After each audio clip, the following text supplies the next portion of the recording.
परिमेय संख्या है। इसको बेटा उल्टे तरीके से प्रूव करते हैं। माना 2√3 एक परिमेय संख्या है। क्या है बेटा?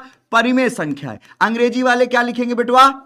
अंग्रेजी वाले लिखेंगे let us consider 2√3 is an irrational number. ध्यान से सुनना बेटा, माना 2√3 एक परिमेय संख्या है। बेटा अगर ये परिमेय संख्या है तो इसको हम ऐसे लिख सकते हैं P/Q के रूप में। अगर ये एक परिमेय संख्या है तो इसको हम P/Q के रूप में लिख सकते हैं।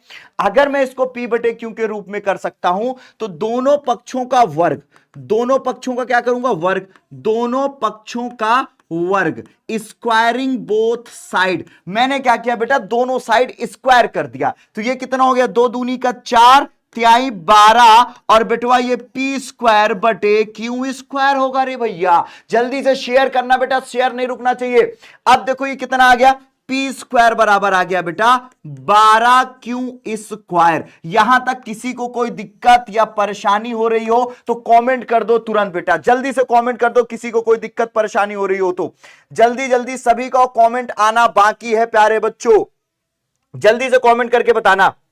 चले बेटा जल्दी से चले। चलो अब बेटा मेरी बात ध्यान समझना। मैंने एक चीज देखी बेटा कि अगर मैं आपसे एक बात कह रहा हूं कि P बराबर कितना आ गया? P² बराबर 12Q² आया। इसका मतलब बेटा P² 12 से भाज्य है। 12 से क्या है बेटा? भाज्य है।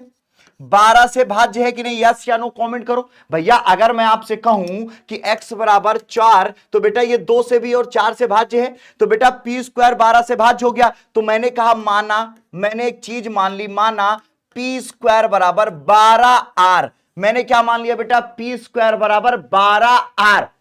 बेटा ये जिस तरीके से मैं बता रहा हूं इसी तरीके से करना है। मुझे पता है आपकी किताब में किस तरीके से किया है, आप उस तरह से करोगे। 2 मिनट वेट करना, मैं किताब का तरीका भी दिखा दूंगा आपको। तो बेटा P बराबर क्या आ जाएगा? P बराबर आ जाएगा 2√3R। Oh my God, oh my God. अब बेटा अगर P बराबर 2√3R आ गया तो अब मामला गड़बड़ हो गया क्या रे बाबा? जल्दी से कमेंट करके बताना बेटा, जल्दी जल्दी सभी को कमेंट आना चाहिए। क्लियर है? आगे समझ गए? अगर बेटा P, अब यहां देखो P क्या हो गया? 2√3R से भाज्य हो गया। अच्छा एक बात बताओ बेटा, ये मैं आपको दिखाने के लिए लिख रहा था क्योंकि बेटा अगर ये स्क्वायर हो गया तो P बराबर कितना आ जाएगा? उतना ही आ जाएगा। अच्छा एक चीज बताओ बेटा, अगर मैं एक काम क्या करूं, ये जो यहां पे मेरे पास P बराबर 2√3R आया है, अगर मैं इसको Q के साथ दिखा दूं तो कोई दिक्कत है क्या? किसी को कोई दिक्कत है क्या बेटा?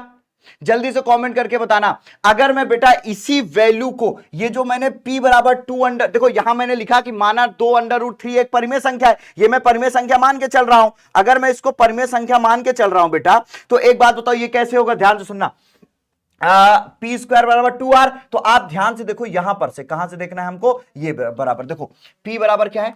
P बराबर यहां पे P बराबर ये दिया हुआ है Q का मल्टीप्लाई। देखो तुम जो कह दो तो चांद तारों को तोड़ लाऊंगा मैं। P² बराबर यहां पे 12R आया। ये देखो P² बराबर कितना है? 12R। अब P² बराबर अगर 12R आया है तो भैया P² बराबर 12Q² भी तो आया है। 12Q² भी तो आया है। तो अगर मैं यहां 12Q² लिख दूं तो ये कितना हो जाएगा? 12R। तो Q² बराबर कितना आ गया? 12 से 12 कट गया, Q² बराबर R आ गया। अब यहां पर मामला फंसेगा। ये बेटा जो मैं सॉल्यूशन करा रहा हूं, इस सॉल्यूशन को अगर आप ध्यान से देखो, आपकी किताब में दिया है कि भैया 2 तो परिमेय है, √3 लेके आपकी किताब ने सॉल्व किया है। लेकिन मैं जो यहां पर करने वाला हूं उसको आपको ध्यान से देखना है। अगर आप ध्यान से देखोगे तो सारी बातें आपको समझ में आ जाएंगी। अब एक चीज बताऊं, एक कैच है, ये थोड़ा सा लेंदी पड़ जाएगा। अगर ये लेंदी पड़ेगा तो इसको एक छोटा तरीका बताते। इसको क्या करते बेटा? एक छोटे तरीके से करते, क्योंकि √3 ही गड़बड़ कर रहा है। तो चलो इसको एक शॉर्ट तरीके से करते हैं। हालांकि ये बहुत लॉन्ग चला जा रहा था क्योंकि ज्यादा नंबर में आएगा नहीं, तो मैं इसको एक शॉर्ट तरीके से करके दिखा रहा हूं। ठीक है, ध्यान से सुनना और मेरी बात को ध्यान से समझने की कोशिश करिएगा। आगे चले बेटा, चलो अब देखो बेटा मैंने क्या किया था? 2√3 बराबर P/Q लिखा था। अब बेटा √3 बराबर P/2 क्यों लिख दूं? कोई दिक्कत?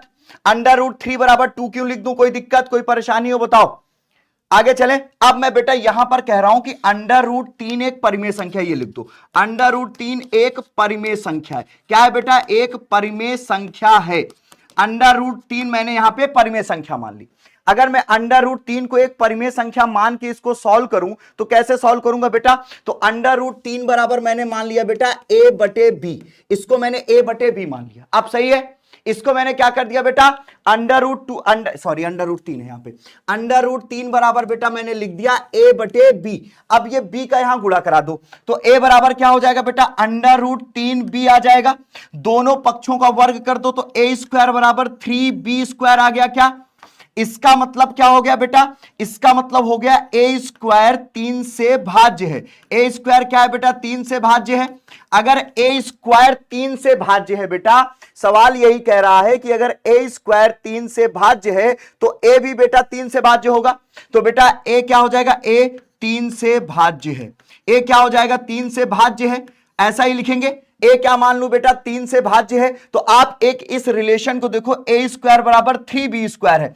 तो अगर मैं बेटा a बराबर मान लू, माना a बराबर 3r, मैंने मान लिया a बराबर 3r, तो अब भैया a की जगह 3r को उठा के यहां रख दो, a की जगह 3r को यहां रख दो, तो बेटा ये 3r का होल स्क्वायर बराबर 3b² हो जाएगा। अब 3 से कटेगा तो b, देखो ध्यान से ये देखो, 3 त्रिक का 9, r² बराबर 3b², 3 से कटेगा तो 3 आएगा, तो b² बराबर कितना आ गया बेटा? 3r²। ओ माय गॉड, मतलब बेटा b 3 से भाज्य है, b 3 से भाज्य है। तब देखो b² 3 से भाज्य है, क्या हो गया? b² किससे भाज्य हो गया बेटा? b² 3 से भाज्य है, 3 से भाज्य है। तब बेटा b भी 3 से भाज्य होगा, b भी 3 से भाज्य होगा, अब आप क्या कहोगे बेटा? अब आप एक बात कहने वाले हो, एक बात ध्यान से सुनना, आप क्या कहोगे? अतः √3 परिमेय नहीं है, परिमेय नहीं है क्योंकि ये हमारी परिकल्पना का विरोध है बेटा। हमारी परिकल्पना का क्या है बेटवा? विरोध है। समझ गए? किसी को कोई दिक्कत? अगर नहीं समझ में आ रहा तो इसको और आसान बना दो। नहीं समझ में आ रहा? किसी को नहीं समझ में आया ये सवाल? पहली बार में ही कठिन सवाल उठा लिया क्या? पहली बार में कठिन सवाल उठा लिया क्या? अतः 2√3 अपरिमेय संख्या है। क्या बेटा कठिन सवाल उठा लिया क्या? जल्दी से कमेंट करो, कठिन सवाल उठा लिया क्या रे बाबा? कठिन सवाल उठा लिया क्या? कठिन सवाल है क्या? नहीं समझ में आया क्या? जल्दी से देख लो, अगर नहीं समझ में आया तो मैं आसान कर दूं। जल्दी से कमेंट करके बताओ, अगर ये पहली बार में मैंने कठिन उठा लिया तो आसान से समझाऊं। जल्दी से बताओ बेटा,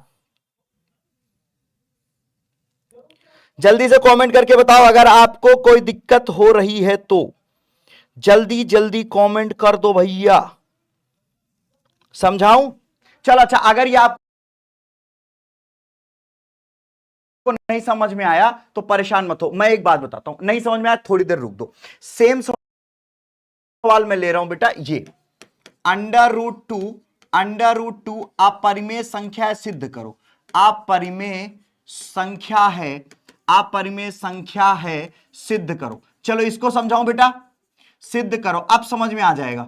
सिद्ध करो, चलो ये इंपॉर्टेंट है बेटा, एग्जाम में आएगा इसलिए मैं इसको बता रहा हूं।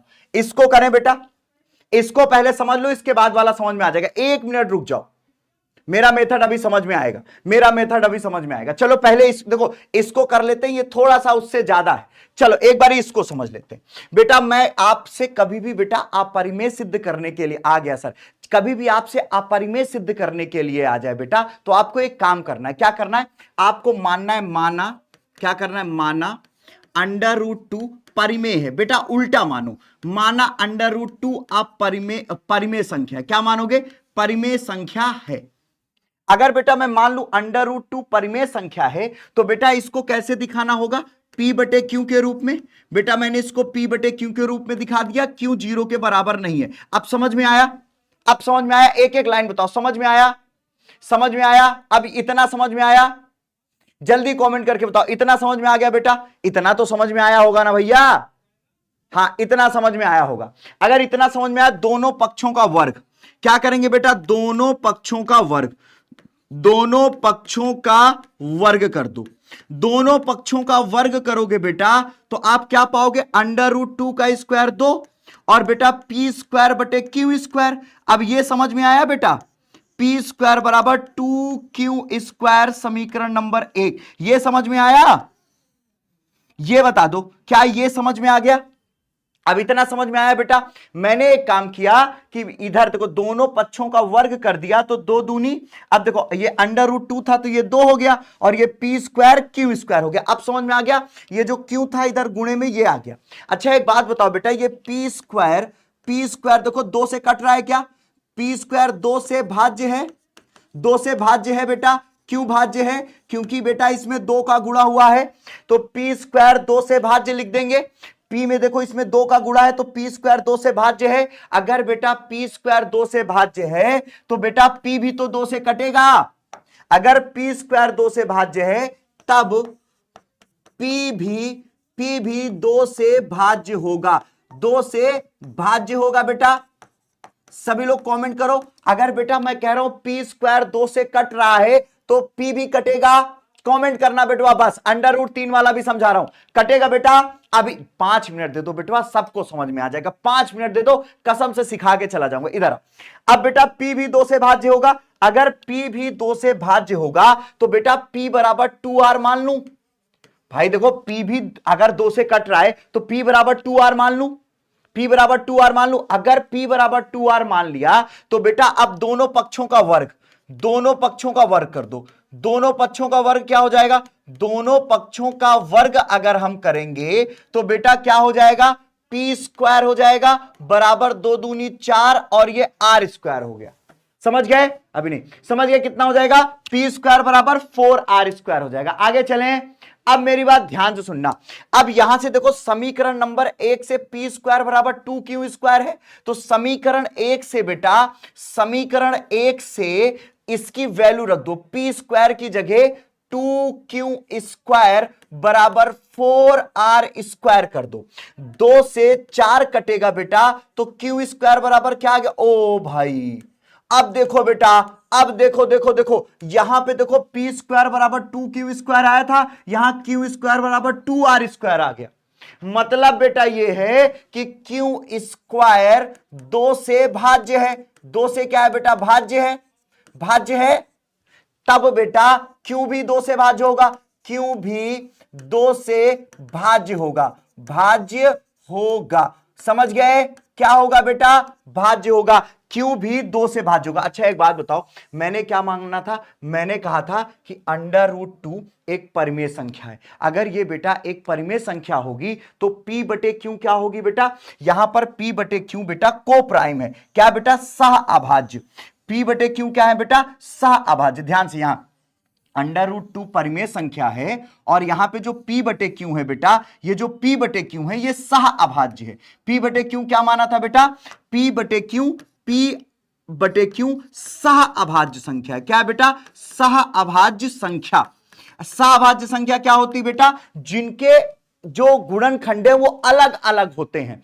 अब एक बात बताओ बेटा, हमने क्या माना